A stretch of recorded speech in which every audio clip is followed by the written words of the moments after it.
Pozdrav svima koji prate moje ispovjedi, odnosno ove avanture. Prošlo je 48 dana od početka terapije i evo moj update. Započeo bi sa vađenjem krvi. Jetreni nalaze su pali za razliku od prošlog tjedna. Prošli tjedan je bilo 80 i 40 alt-ast, a sada je 51, znači nešto povišeno, dok je drugi u granicama normale, pa se iskreno nisam niti zapamtio.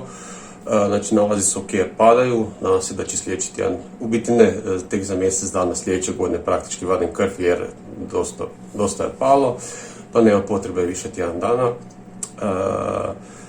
Što se tiče spirometrije, kaže 80, prošli tjedan je bilo 85, to su opet oscilacije i svaki tjedan toplo-hladno i dalje, ali je najbitnije da se ja dobro sjećam, a što brojke kažu, u to neću ulaziti, sve dok je sve pod kontrolom. Probava mi je ok, primijetio sam kod probave da jednostavno neka hrana mi jače sjeda na želudac od druge i mislim da to više niti nema veze sa terapijom, nego jednostavno s mojim organizmom.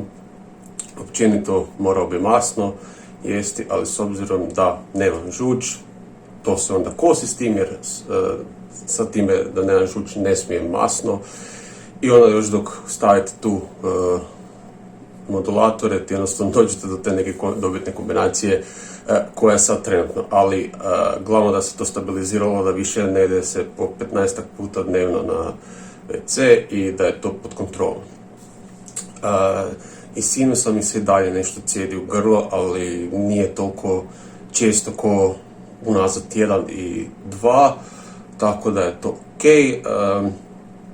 U ispivku i dalje ima nešto malo sekreta, više manje to vodenasti sekret, ali zna se vidjeti mali nešto dio pobojano ovo ono, tako da i dalje nije to ništa za zabrinuti. Jedino što sam primijetio jutro dok se probudim, onda ima za vidjeti u biti sekreta, nije isključivo taj vodenasti dio, neki baš se vidi nešto, ali kroz dan se to onda stabilizira.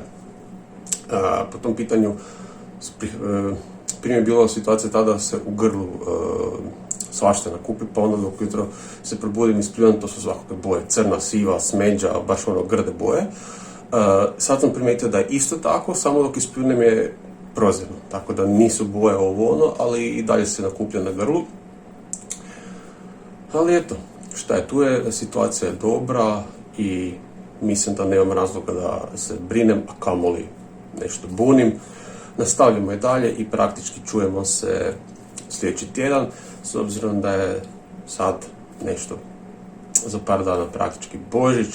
Svi koji ga slavite, želio bi vam sretan Božić i vama i vašima sve najbolje.